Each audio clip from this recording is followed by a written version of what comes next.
Hola a todos. Pues bueno, aquí vamos a sacar una cápsula más sobre el tema de hoy. Vamos a hablar del libro de Richard Feynman, el capítulo tercero, la relación de la física con otras disciplinas. Bueno, aquí vamos a empezar a compartir pantalla, ya que estamos viendo que sí estamos compartiendo aquí, sí estamos trabajando. Pues dada esa situación, creo que podemos empezar la lección, ¿no? Vamos a compartir pantalla. Compartimos pantalla.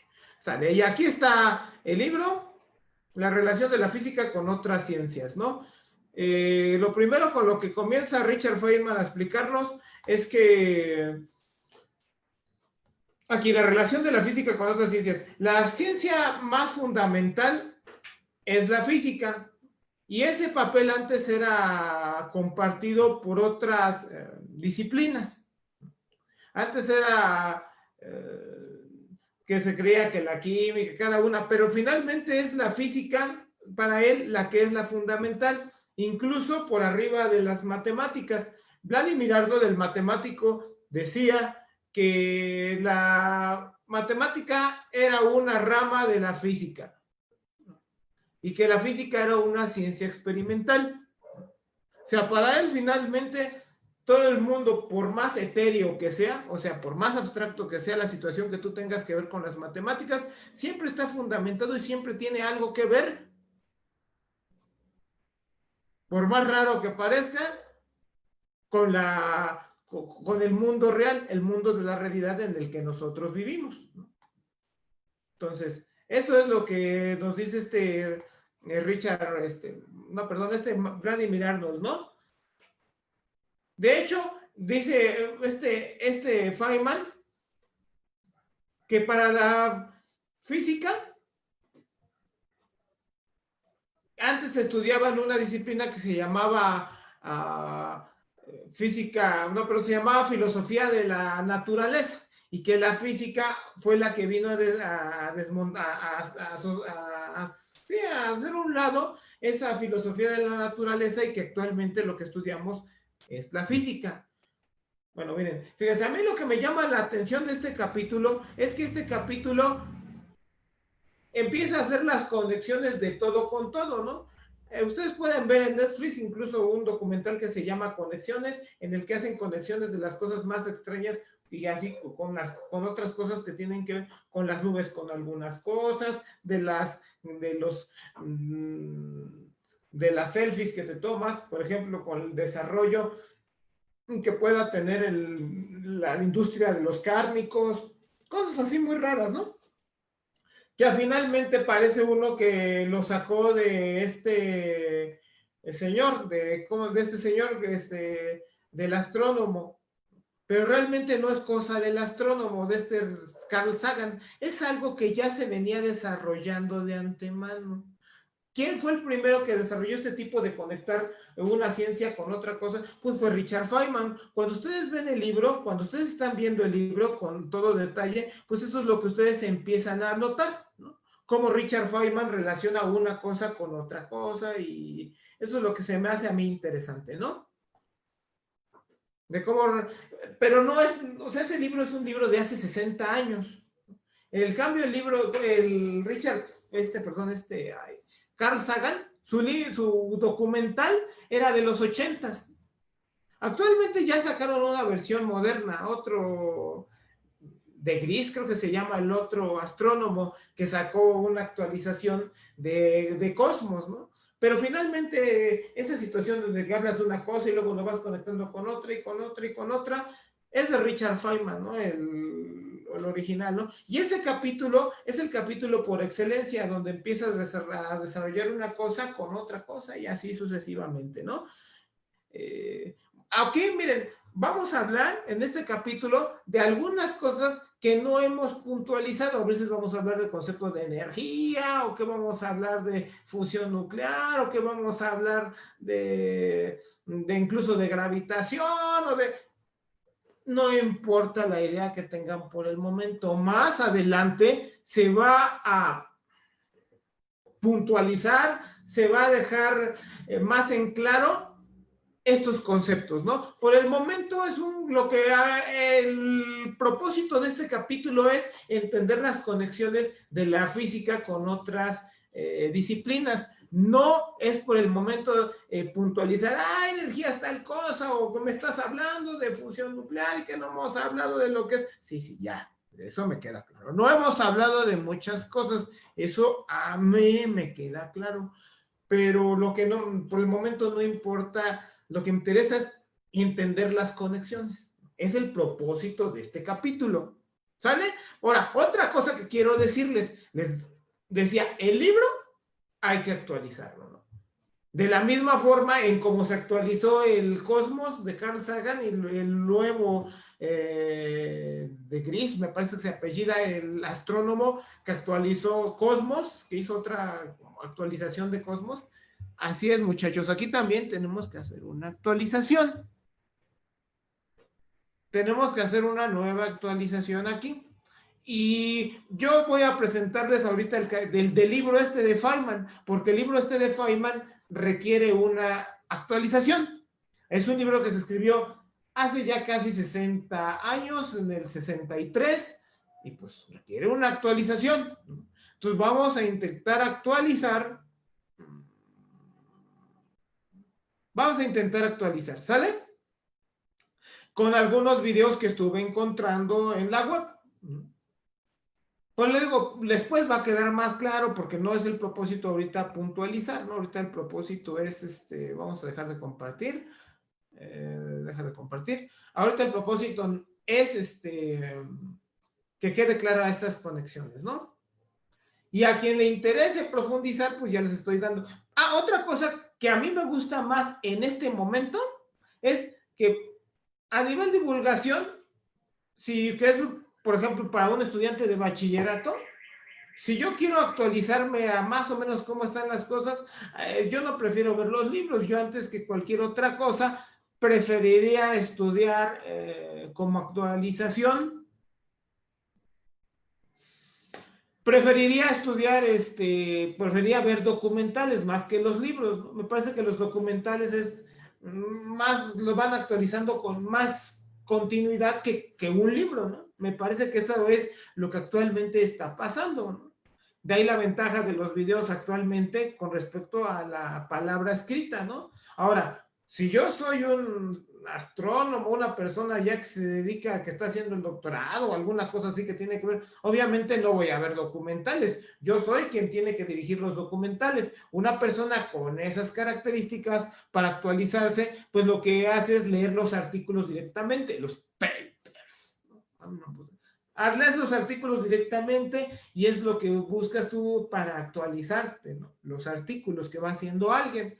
Pero bueno, dado que es el tercer capítulo del libro de Feynman, yo creo que no estamos, como les comentaba, no estamos buscando ser conceptualmente precisos aún, eso se va a ir modificando conforme vayamos avanzando. Bueno, eso se va a ir viendo más adelante, ¿no? Bueno, vamos a cambiar. Vamos a cambiarle, ¿no? Vamos a cambiarle. Vamos a buscar un nuevo. Ya vamos a compartir pantalla. Vamos a empezar a lo bueno. ¿Ya? Bueno, primero, vamos a ver qué onda con la química. Con la química la divide en dos partes. En la química orgánica y la química no orgánica, ¿no? Es decir, la química en última instancia que tiene que ver con los organismos vivos y la química que no tiene que ver con los organismos vivos. Y entonces, la que no tiene que ver con los organismos vivos es básicamente lo que le vamos a llamar fisicoquímica, ¿no? Y la fisicoquímica muchas veces tiene que ver con, hasta en el nombre viene, ¿no? Por ejemplo, que si vas a pasar un gas y que si el gas tiene que subir una cierta tubería, o que si tiene que bajar una tubería, que va ganando energía potencial, que va ganando energía cinética y que por lo tanto en esos cambios puede hacer que se convierta de gas a líquido, que si de líquido, cuestiones por el estilo, ¿no? Ese tipo de transformaciones tienen que ser estudiadas con más detalles, ¿no? Eso tiene que ver con más fisicoquímica. Está más claramente la vinculación de esa parte de la química con la física, ¿no? Es más evidente, es más como obvio, ¿no? Ahora, si no estás estudiando esa parte, estás estudiando la química de los organismos vivos, pues aparentemente uno dice, no, yo voy a estudiar medicina, y que a mí como medicina, ¿qué me va a servir estar aprendiendo física? A mí no me interesa estudiar física, que no sé qué tantas cosas y que, bueno, ya, si no te interesa, dices, no, yo para qué voy a estudiar psicología, yo menos, a mí que me va a interesar aprender física. ¿Qué tiene que ver? Esto es muy común, ¿no? Por ejemplo, yo como maestro de bachillerato, los muchachos te empiezan a preguntar, ¿y yo para qué me sirve eso, maestro? Ya pásenme, que ya. Eso es la historia cantareta de siempre, ¿no? Pues Feynman lo que busca en este capítulo, como busca hacer conexiones de lo uno con lo otro, con lo otro y con lo otro, y así sucesivamente, pues entonces lo que busca Feynman es en como conectar todas las cosas, todas las cosas. Bueno, pues ahora vamos a buscar qué conexión tiene con la química, en particular en la química de los organismos vivos. Todo lo que tiene que ver con la química orgánica, ¿no? Ahí está. Y empieza a hablar del ciclo de Krebs. Ahora, hijo, me pareció esto. Espérense. Bueno, no importa. Ahora les voy a compartir esto que se ve bien raro, este ciclo de Krebs. Yo cuando lo vi dije, caray, ¿esto qué es? El ciclo de Krebs lo estudian los médicos en el primer año, me parece que también los biólogos por ahí del primer año, se lo tienen que estudiar. ¿Y esto qué? ¿Qué tiene que ver con la física, el ciclo de Krebs? Bueno, pues ahí les va. Primero, vamos a ver qué onda con el ciclo de Krebs. ¿Qué es esa cosa del ciclo de Krebs? Aquí les voy a poner un videito del ciclo de Krebs. Bueno, pues vamos a regresar el video. Ahí está. Ya regresamos el video y vamos a poner el video. Este es el ciclo de Krebs. Lo que ustedes estaban viendo ahí en el libro de Feynman, aquí está en un videito y con todo y rap. ¿Va? Cámara. Ciclo de Krebs. Rap para la facultad. Rap medicina. Se condensa el acetilcoa y el oxalacetato. Por la enzima citrato sintasa se forma el citrato. Y el citrato se deshidrata, formando el cisaconitato por la enzima conitasa. Y pasa por la misma enzima conitasa. El cisaconitato con H2O se hidrata. Y al hidratarse reforma el isocitrato. Y una oxidación por el oxalosuccinato. Pero por encima de la oxidación, isocitrato deshidrogenasa en esta ocasión. Resalto un hecho en esta acción. Los primeros 3 ATPs en esta reacción. El oxalosuccinato se descarboxila, reacción que se produce a través de la misma enzima y se convierte en alfa-cetoglutarato. No es complicado, apréndete el ciclo novato. El alfa-cetoglutarato pasa a succinil-CoA por una descarboxilación oxidativa enzima que en este proceso tiene cabida. Alfa-cetoglutarato deshidrogenasa activa. Y en esta etapa del ciclo de Krebs se produce 3 ATPs otra vez. Y entre el succinil-CoA forma el succinato porque se fosforila a nivel de sustrato. Cuando el succinil-CoA, entonces el succinato pasa por la enzima. Succinil-CoA dioquinasa se libera. Un ATP más en el proceso. Llégale, colega, al ciclo que tú sabes de eso. El succinato pasa al fumarato por oxidación, produciendo 2 ATPs en liberación. La succinato deshidrogenasa con su introducción por la enzima, que aquí tuvo participación. El fumarato pasa al malato cuando se hidrata, realizado proceso por la enzima fumarasa y el malato se oxida.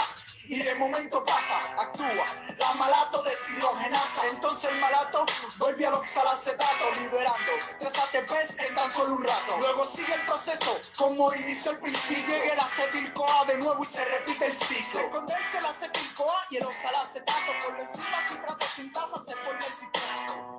El citrato se deshidrata, formando el cisaconitato con el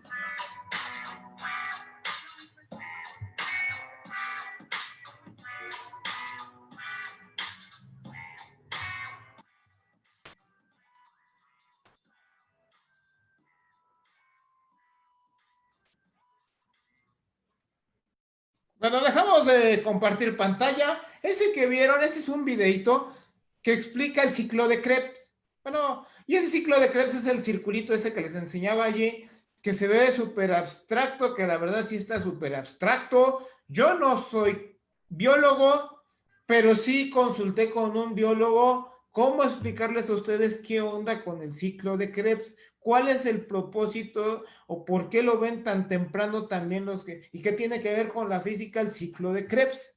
Pues bien, vamos a poner aquí una vez más el ciclo, vamos a compartir pantalla. Vamos a compartir pantalla. Bueno, va.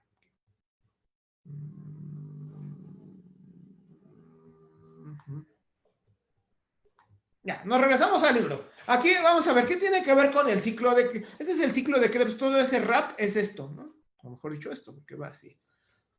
Como ustedes pueden ver, a cada rato se desprende ATP, se desprende ATP, se desprende ATP. El ATP es la energía universal. Tú, por ejemplo, yo como organismo recomo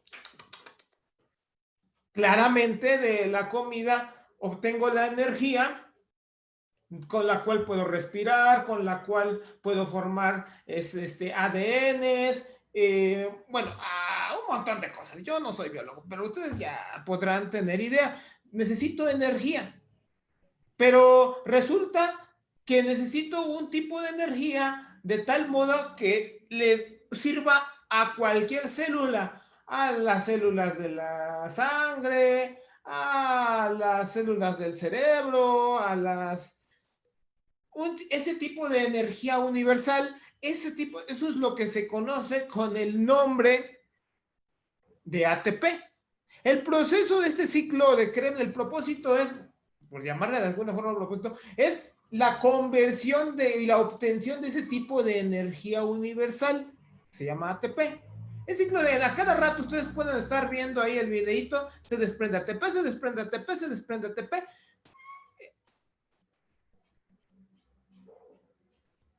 Que va a utilizar la célula, cada célula con el propósito que tenga que utilizarla cada célula, ¿no? Bueno, es como me pone, mira, me decía el biólogo, puedes poner este ejemplo a nivel bachillerato, ¿no? Dice, bueno, mira, agárrate un cerdito, un chancho, y tú al chancho lo tienes que filetear y luego lo tienes que asar para antes de comértelo, ¿no? Para obtener energía. Pues el propósito del ciclo de Krebs es efectivamente, tienes un tipo de energía y cómo lo está fileteando, cómo estás llevando a cabo todo este proceso para obtener ATP, la energía universal para cualquier tipo de célula. El propósito del ciclo de Krebs es obtención de energía universal, ¿sale? Ese es el propósito fundamental, obtención de energía fundamental, ¿vale? Pero lo curioso es que para llevar este ciclo de Krebs también necesita energía o obtener energía de algún lado, ya sea de otro proceso anterior o de otro proceso que le permita obtener energía, porque el propio ciclo de Krebs no se puede abastecer él mismo con su propia energía, no es una máquina de energía perpetua. Acá adelante lo explica. Miren, ahorita pueden tener ustedes la energía, la concepción que ustedes tengan de energía. Me da igual, como les decía, lo vamos a puntualizar el capítulo que viene. El capítulo que viene vamos a adelantar. Tiene que ver el capítulo que viene con conservación de la energía y entonces ya empiezas a hablar de qué onda con la energía, pues mete un poco ya de aritmética y cuestiones por el estilo, ¿no? Y no es una máquina de movimiento perpetuo el ciclo de Krebs, ¿no? No es esto. Que, parece que, bueno, esto ya después se explicará. No es un ciclo. Esto ya un poco que puntualizaremos sobre el concepto de energía ya en este capítulo más adelante. No es el momento. Quédense con la idea que tengan. Lo único que me interesa es que tengan claro que tengan claro la vinculación de la física, en este caso con la medicina, con la biología, con la química. Con la química a veces es más claro, ¿no? Aquí, por ejemplo, ¿para qué otros procesos requieres energía? Para el ADN, cuando haces esta situación de la molécula esta del ADN, pues, ya, para esto requieres energía, mucha energía. Y de hecho no solamente requieres energía, requieres mucha energía. Para obtener una molécula de ADN necesitas mucha energía, ¿no? Entonces el propósito de la energía que obtienes de acá, la puedes usar para el ADN, por ejemplo, por ejemplo. Entonces, lo que me decía el biólogo, cuando estaba platicando de que yo no entendía el ciclo de Krebs y cómo explicarlo y toda esta situación, me decía, mira, el énfasis lo tienes que hacer en que, en que tiene que quedar claro que aquí hay la que se da la conservación de la energía y en que lo de la conservación de la materia. Eso tiene que quedar clarísimo aquí. Eso es lo que tienes que dejar en claro antes que cualquier otra cosa. Mira, es la conversión de un tipo de materia en otro tipo de materia. La materia no desaparece, simplemente se convierte de un tipo de materia en otro tipo de cosa. Aquí este ciclo de Krebs es efectivamente eso, cómo se va convirtiendo tal en tal, en tal, en tal, en tal, en tal, en tal, en tal, en tal, que los que quieran estudiar medicina, los que quieran estudiar biología, los que quieran estudiar qué sé yo, lo tendrán que estudiar a precisión el ciclo de Krebs, ¿no? Entonces, eso es lo que ustedes van a tenerse que aprender, ¿no? ¿Cómo un tipo? O sea, no es que ya no exista, no es que pese menos. Yo me acuerdo que cuando iba a la secundaria me hicieron un experimento de la conservación de la materia. La maestra llevó una báscula, puso agua, llevó un Alka-Seltzer, echó el Alka-Seltzer allí y entonces puso un globo sobre el vaso y lo puso, pesó el vaso antes de echar el Alka-Seltzer y después de echar el Alka-Seltzer y pesaba lo mismo, ¿no? Pero lo que ocurría es que el globo se inflaba. Y decían, miren, lo que pasa es que un tipo de materia se convierte en otro tipo de materia. Si tú quitas el globo que se había inflado, resulta que el agua solita pesa menos con el Alka-Seltzer. Lo que pasó fue que un tipo de materia se convirtió en otro tipo de materia. Lo que quiere hacer, el énfasis que quiere hacer aquí Feynman es efectivamente que un tipo de materia se convierte en otro tipo de materia. Ese es el énfasis que quiere hacer Feynman, ¿no? Y en lo que nosotros tenemos que hacer nuestro énfasis, ¿no? Ajá.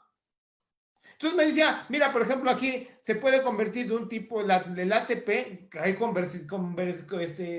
conservación de la energía, el ATP de acá lo puedes utilizar para acá. Que tiene que ver con el ADN. ¿Sale? Yo no voy a meter en profundidad con esto. Me imagino que quienes, no hace falta, pues, profundizar. Creo que no hace falta profundizar.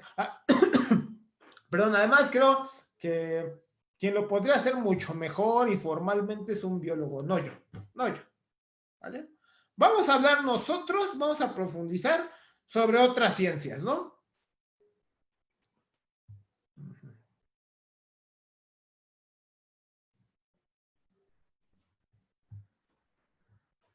Vamos a hablar un poco de astronomía y un poco de historia de la ciencia. Astronomía. Vamos a hablar de historia de la ciencia. ¿Por qué vamos a hablar de historia de la ciencia? ¿Cuál fue la primera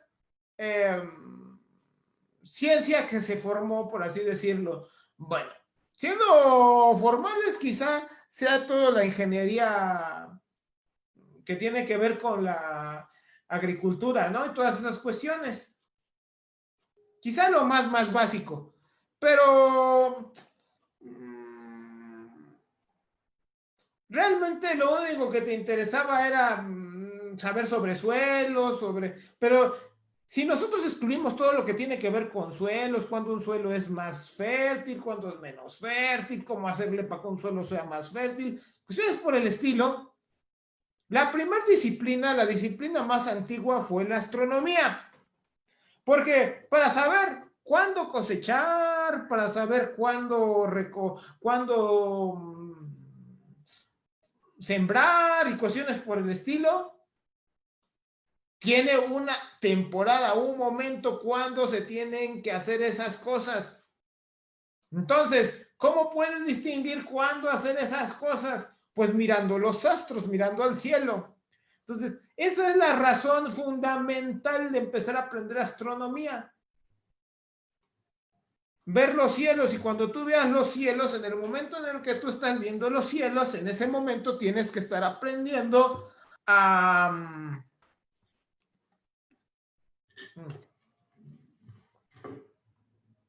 ese momento en el que estás viendo cómo están los cielos, en ese momento dices, mira, la misma estrella aparece en el mismo lugar, entonces ya es momento de hacer tal cosa, y ¡pum! Haces tal cosa, porque ya sabes, ya te la sabes. Es como un ciclo, y esa estrella aparece cada tanto, y entonces ya apareció, y entonces, ¡pum! ¡Qué óbolas! Hay que hacer lo que hay que hacer en la agricultura, ¿no? Las segundas disciplinas que se desarrollaron, fíjense que todo gira en torno alrededor de la... alrededor de las cosechas y de la que tiene que ver con astronomía. ¿Cuál es lo segundo? Lo segundo, ¿quién creen que va a ser? Pues las ciencias mecánicas, la mecánica de fluidos, la estática, la dinámica, todo lo que tiene que ver con mecánicas, todo eso, porque tengo que construir canales. Entonces, cuando yo tengo que construir canales, pues tengo que aprender a estudiar cómo se mueven los líquidos, tengo que aprender a hacer puentes, tengo que aprender estática para hacer el puente y que el puente no se me caiga y cuestiones por el estilo, ¿no? Estamos, creo, de acuerdo todos en eso, ¿no? ¿Sale? Entonces, una vez que he entendido todo eso, pues tengo ya una vez que construido, tengo que desarrollar las ciencias mecánicas. Entonces parece que lo de los cielos está en los cielos y lo de la tierra está en la tierra, y parece como que fueran cosas muy distintas y que no tienen nada que ver lo uno con lo otro. ¿Y qué creen? Bancos, no, sí tiene que ver lo uno con lo otro. La gravedad, el trabajo de Kepler, de Newton, de Leibniz y de todos esos batitos, su propósito y su trabajo de todos ellos es efectivamente ligar lo uno con lo otro.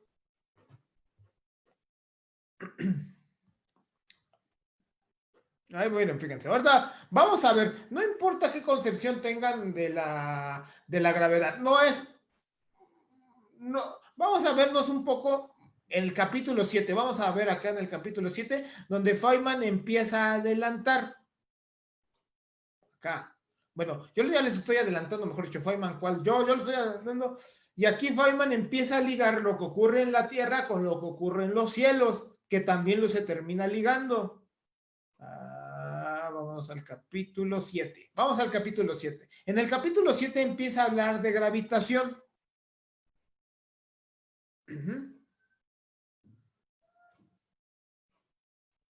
Ahí está, capítulo 7.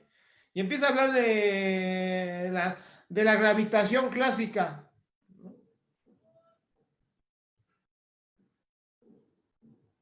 Es la gravedad de Newton. Ahora, aquí lo que me interesa es el experimento de Cavendish. Ahorita se los voy a enseñar. Si no, no es que no lo haya pasado. Aquí está, el experimento de Cavendish, este. Lo que me interesa a mí por el momento es el experimento de Cavendish. ¿Sale? Este experimento de Cavendish es un experimento que se lleva en la Tierra. Y este experimento de Cavendish lo que explica es, o lo que corrobora es la validez de esta fórmula, que el cálculo de esta G. ¿Sale? El experimento de Cavendish es un experimento súper finísimo. Eso significa que para llevar a cabo este experimento, las ciencias mecánicas en la Tierra ya tenían que estar súper desarrolladas para poder hacer de forma correcta este experimento. ¿Sí? Ahí están todavía. Sí, ando viendo. Bueno, es que hay que ser ingenioso, colmilludo y con muchos conocimientos, ¿no? para poder llevar a cabo este experimento de la Tierra y corroborar que esto corrobora lo que ocurre en los cielos, que lo que ocurre en los cielos está ligado con lo que ocurre en la Tierra, que la astronomía no es algo que anda por allá, sino que es algo que tiene que ver con la física, con las ciencias mecánicas de la Tierra. ¿Sí?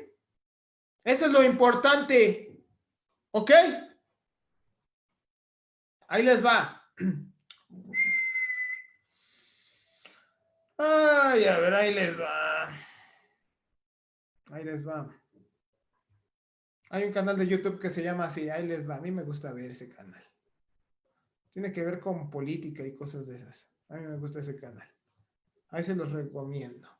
Bueno, ya, aquí ya regresamos a la astronomía. Pero no es lo único. Resulta que mientras más conocimiento se tenga de lo que ocurre aquí en la Tierra, de la física convencional, se tiene más conocimiento de las estrellas. Ajá. Un ejemplo.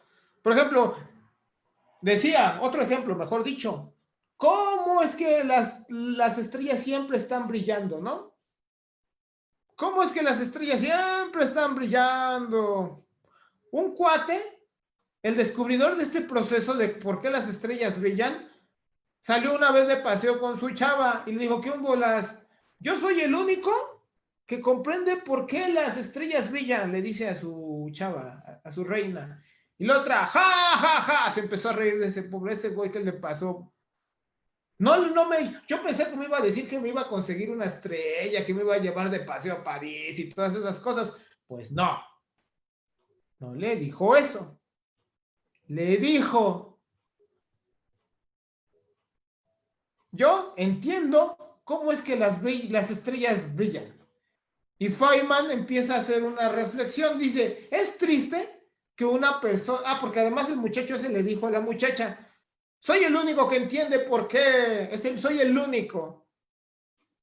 Y dice Feynman, la reflexión es triste estar solo, ser el único que entiende, ¿no? Pero a eso lo que le hace responde Lenin. Lenin decía que es el orgullo de la minoría de uno. Que habría que estar orgulloso de ese tipo de minorías, de la minoría de uno. Sí, aquí también. Habría que estar orgulloso de la minoría de uno. Bueno, ahora, como les digo, el libro ya es un poco viejito. Entonces habla también de las reacciones nucleares, que gracias a las reacciones nucleares es por lo que brillan las estrellas y cuestiones por el estilo. Les voy a poner otro video sobre ese tema. A ver, ahorita se los pongo. Vamos a ponerlo aquí. No, este no. Este tampoco. Este creo que era este. A ver, creo que era este. Ah, sí, es este. Les voy a poner este video. Bueno, por ahí lo dejamos, ya no me interesa lo demás, ¿no?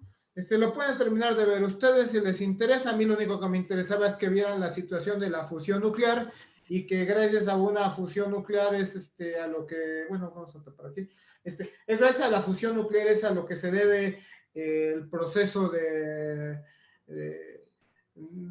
que brillan las estrellas. Y es decir, que es gracias al hidrógeno, que los hidrógenos por gravedad se empiezan a pegar entre ellos y se empiezan a unificar, y luego ellos, una vez que se unifican los hidrógenos, van formando elementos más pesados, así hasta llegar al fierro, y el fierro y la esencia del hierro, está ahí, cada vez es más el hierro y es menos el hidrógeno, y eso es lo que va organizando la muerte de la estrella, ¿no? Bueno. Eso es lo que me interesaba nada más que vieran, lo pueden ver con más detalle en otros documentales.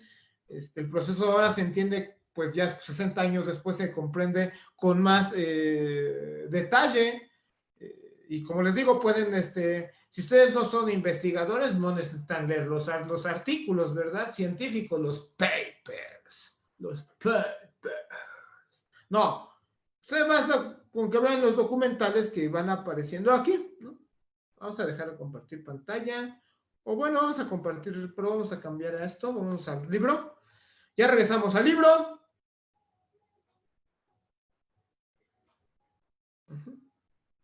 Bueno, lo importante, lo que quiero que ustedes, así como lo importante de este capítulo es que mientras más se comprenda de física, mejor se comprende de astronomía. Es decir, mientras más se comprenda la física de lo que ocurre aquí en la Tierra, se comprende mejor lo que ocurre en el cielo. ¿Sale? Vamos a poner aquí.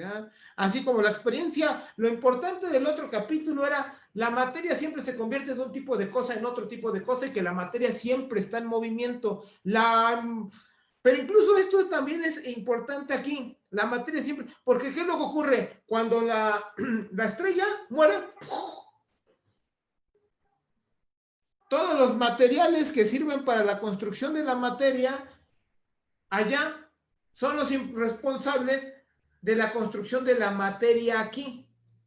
Y entonces nosotros en última instancia, por ejemplo, fierro, nosotros tenemos fierro, hierro tenemos en la sangre, tenemos todos los elementos que explotan, salen ahí de la explosión de las estrellas, son los que nos constituyen a nosotros como organismos vivos. Por eso somos nosotros polvo de estrella. Es decir, la materia siempre está en movimiento. Piénsense ustedes mismos, agárrense un pedazo de ustedes y un pedazo de ustedes que ahorita forma parte de ustedes, hace tiempo formó parte de una estrella. Y es más, este pedazo de ustedes más adelante va a formar parte de otra estrellita. Más adelante. Y así, como el ciclo de creerse, es una cosa aquí también, el ciclo de...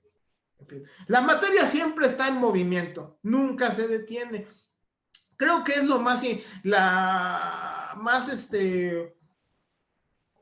no es que se destruya y que parezca de un lado a otro, sino que aparezca de el otro. No, lo que pasa es que siempre está en movimiento y pasa de un lado a otro y se convierte de un tipo de cosa a otra. Yo creo que esta es la lección más importante de este capítulo del libro de Feynman, ¿no? En fin. Vamos a ver. Por ejemplo, yo no comparto, mi héroe en la física es Lev Landau. Yo no comparto la idea de Lev Landau de que haya que pensar en contra de las leyes de la conservación de la energía. A mí me parece que quien dice eso está equivocado. Yo no creo eso. Les soy honesto, yo no creo en eso. No lo creo, no. Siempre la materia está en movimiento, pasa de un lado a otro. Y esa es la experiencia más importante que hay que sacar de todas estas, de lo que hay en común en todas estas partes de este capítulo. Ahora, vamos a hablar de la geología.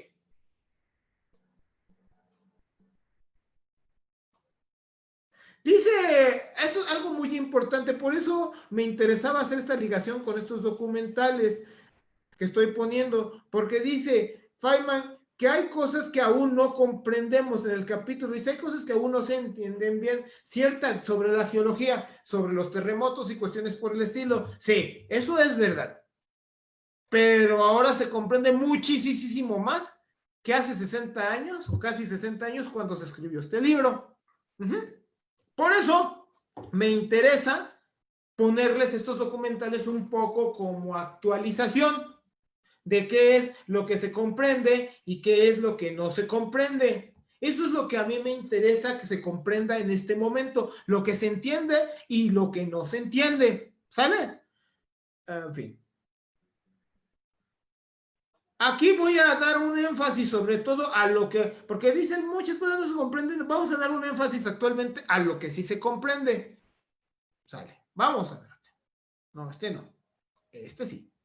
Ah, no, este tampoco. Aquí, sale. Vamos a empezar viendo este documental. Bien. Vamos a dar una en lo que actualmente se comprende ahora que sí sabemos que estamos por arriba de aquel entonces, ¿no? ¿Va? 1, 2, 3.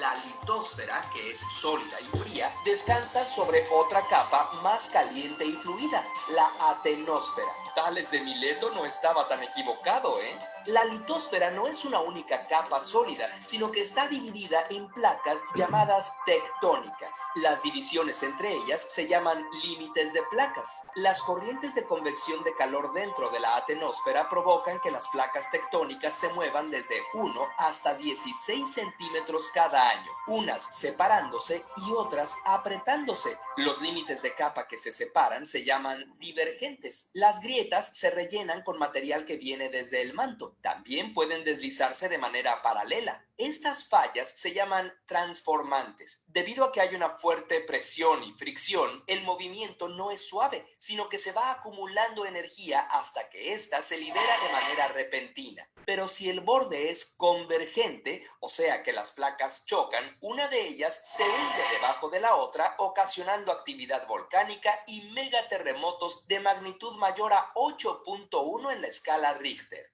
Este tipo de movimiento es el responsable de la formación de cordilleras montañosas. El punto subterráneo donde se inicia un terremoto se llama hipocentro y el punto en la superficie directamente encima de él, epicentro. Un terremoto causa 3 tipos de ondas. Las primeras en generarse son ondas de presión, similares a las del sonido, viajan rápido y no son destructivas. Luego vienen las ondas secundarias, cuyo movimiento es perpendicular a la dirección de propagación y solo pueden viajar en sólidos. Por último, llegan las más lentas, las ondas superficiales, que son las más destructivas porque levantan el suelo. Aunque no se puede predecir ni el día ni el mes que ocurrirá un terremoto, un sistema de advertencia sísmica puede detectarlo una vez que inicia, percibiendo las ondas de presión. Dependiendo de tu distancia del epicentro, eso te puede dar valiosos segundos o hasta minutos de ventaja antes de que la Tierra tiemble bajo tus pies. Ese conocimiento se lo debemos a muchos sismólogos, como el japonés Hiro Kanamori o la danesa Inge Lehmann, quien demostró que la Tierra tiene un núcleo sólido. En los años 30, el sismólogo Charles Richter desarrolló una escala para medir la magnitud de los terremotos. Es una escala logarítmica. Cada grado representa un temblor que libera 10 veces más energía que el grado anterior.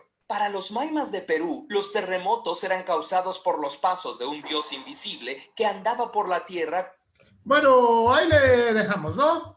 Lo fundamental ha sido dicho. Entonces, bueno, es más que obvio, ¿no? Todo lo que tiene que ver aquí con física, bueno, es más que obvio, pero si tú eres alguien que está aprendiendo, no, por ejemplo, ¿qué tiene que ver aquí todo esto con la... ¿Qué tiene que ver todo esto? Bueno, ¿qué es lo que tiene que ver todo esto? Todo lo que tiene que ver con la parte de ondas, ¿no?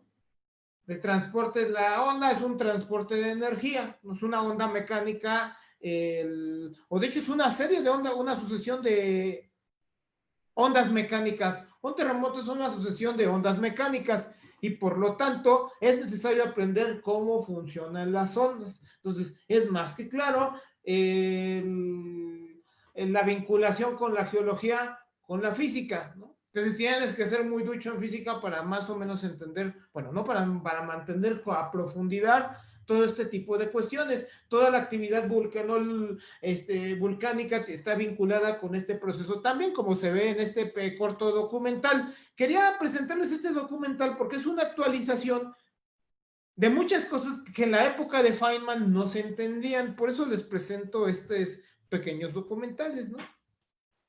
Y bueno, ahora hemos llegado a la parte de la psicología, ¿no? En la parte de psicología, Feynman nos empieza a vincular el cerebro humano con el funcionar de, qué sé yo, de alguna máquina, ¿no? Y de que los nervios son como cables que están conectados. Y entonces, me parece, también en algún momento Feynman empieza a explicar cómo funcionan estos cables, ¿no? ¿Cómo funcionan los nervios? ¿Cómo es que funcionan los nervios? Los nervios se dice muy comúnmente que transportan corrientes eléctricas y que funcionan con electricidad y que la electricidad que transporta va desde esta punta del dedo hasta el cerebro y toda esa situación. Pero no es precisamente el funcionamiento no es como el funcionamiento de un nervio, no es como el funcionamiento de un cable. Tiene que ver con el funcionamiento de un capacitor eléctrico. Tienen que aprender cómo funcionan los capacitores eléctricos para poder entender cómo funciona. Vamos a poner aquí un capacitor eléctrico. Vamos a ver, aquí vamos a googlear capacitor eléctrico. No se me había ocurrido poner aquí. Capacitor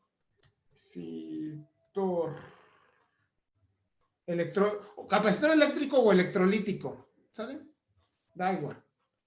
Esos son los capacitores electrolíticos. Me imagino que quien haya llevado la secundaria, electrónica o cosas de esas, ya los habrá visto en algún momento dado. A ver, vamos a ver. Vamos a partirlo uno por dentro. Pues hagan de cuenta, los nervios son como una especie de capacitor electrolítico en grandote, pero que no funciona como si que fuera un tubo único, es como si que funciona que fuera uno detrás de otro, uno detrás de otro, uno detrás de otro, uno detrás de otro, ¿no? Y entonces, ¿qué es lo que ocurre? Es que a ver, por dentro, bueno, más o menos este es un capacitor, no me gusta. A ver, vamos a ver otro diagrama de un capacitor por dentro, ¿sale? Un capacitor electrolítico en la última de las instancias son dos placas, una placa cargada positiva y la otra placa cargada negativa. Esos son lo que son los capacitores, ¿no? Una cargada positiva y otro cargado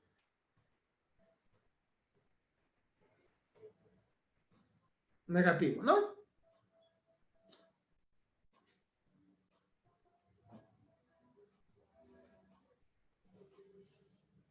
Bueno, parece que nos recibimos por ahí un strike, chicos, de que pusimos un video de que es propiedad de alguien y que tiene razón y no tiene razón porque tenemos, miren, yo no sé qué tanto egoísmo tiene un propósito.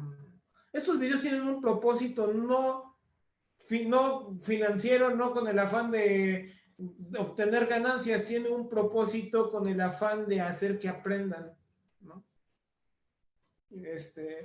Un propósito educativo. Pero bueno, esperemos que no nos borren el video, ¿no? Esperemos que no nos borren el video, que nada más silencien el video en la parte del documental, alguna cosa por el estilo. Ya después yo pediré una réplica. Aquí está lo que quería. A ver. Aquí está lo que quería. Mira, está mejor esto. Esto me gusta más. Ay, quiero esto. Quítate. Fíjense. A ver. Sí, yo ya sé que no es propiedad mía, sí, pero yo no tengo un propósito financiero, un propósito de incrementar ganancias, sino un propósito de dar una clase. Bueno, fíjense. Esto es en última instancia una placa cargada positiva, una placa cargada negativa y un dieléctrico en medio. Más o menos, imagínense, uno detrás de otro, aquí ponen uno, y luego acá arriba ponen otro de estos, y luego aquí abajo ponen otro capacitor. Eso es un nervio en última instancia. Cuando se descarga uno de estos capacitores, influye en el otro capacitor de arriba, y así sucesivamente con el otro, con el de abajo, y así sucesivamente. Entonces, es como una especie de onda. El transporte de energía de los nervios es una especie de onda de capacitores que se están descargando, que se encuentran uno delante de otro, delante de otro, delante de otro, delante de otro. Entonces, sí, tiene que ver con corrientes eléctricas, sí, pero no como cable, como conductor eléctrico, sino más bien como un capacitor. Vamos a regresarnos acá. Tiene que ver con esa situación. Así funciona. Entonces, en ese sentido, mucha gente, antes de Feynman, había planteado la situación de que el cerebro es muy parecido a una computadora. No, que es como una computadora fíjate que son como cables los unos con los otros y que es una máquina. Pero esa idea no es nueva. Ahora que dicen que con las computadoras, esa idea no es nueva, es una teoría, es una idea viejísima, es una teoría que tiene que ver, que es viejísima, que tiene que ver con... Es una idea que tiene que ver con las locomotoras. Desde la época de las locomotoras, cuando surgieron las locomotoras, vinculaban el cerebro con una locomotora y decían, no, el cerebro humano tiene que ver con una locomotora y así. Cada innovación del mundo lo vinculan con el cerebro. Y así, pero eso es incorrecto. Me parece que lo incorrecto recae en algo. En algo muy importante. Cuando una computadora procesa información, no procesa significados. El cerebro procesa significados. El cerebro tiene que entender significados. La computadora no procesa ese significado. Por eso un cerebro no es como una locomotora, como creían en antaño, o como se cree actualmente que es como una computadora. No, no. Un cerebro procesa significados. Por lo demás, pues no funcionan como cables, ¿no? Funcionan más como capacitores eléctricos. De hecho, es Feynman el que lo explica esta situación. Creo que lo explicó más que funcionan como capacitores. No me acuerdo en qué capítulo lo leí de aquí, de este libro de Feynman, que funciona como capacitor eléctrico el nervio. No me acuerdo dónde lo leí, pero finalmente hay hasta modelo. Lo que sí leí en alguna ocasión fue un modelo matemático de cómo describir el transporte de información del cerebro a través de los nervios, ¿no? Pero eso ya no es a nivel, eso ya es información a nivel licenciatura, eso ya es mucho más avanzado y va más allá de los propósitos de la lectura de este capítulo, ¿no? Bueno, ahora, dice Feynman, bueno, fíjense bien, ¿no? Una copa de vino tiene que ver con lo mismo, una copa de vinito. ¿Cuántas cosas están inmiscuidas en cuando alguien se toma una copa de vino? Dice al final. Todas estas disciplinas que hemos nosotros descrito acá arriba, todas estas disciplinas tienen que ver con el vino. Y entonces me dio un poco a mencionar el vino, ¿no? El vino tiene que ver con la química, ¿no? Tiene que ver con la química, tiene que ver con la biología, con la astronomía, saber cuándo cosechar. Actualmente ya no se hace eso, ¿no? Pero en sus inicios la cosecha y todo eso de la siembra estaba ligado con esto. La biología también está ligada con esto, obviamente. Y todo, hasta la psicología. Aunque eso más bien tendría que ver con, más que psicología, yo diría neurología quizá. Pero bueno, como quiera que sea. A ver, vamos a poner acá este videito. Le vamos a quitar el sonido. Nada más para que sepan ustedes dónde está el vino. Digo, dónde está el video y que ustedes lo puedan ver más adelante. Y al rato no estén molestando con el egoísmo de que es de mi propiedad y que no lo puedes utilizar porque es de mi propiedad. No tengo propósitos de monetizar. Aquí no hay propósito de monetizar. Próxima vez que tomes un vaso de vino, piensa en el lugar que ocupa él. Ya, para que no estén molestando luego.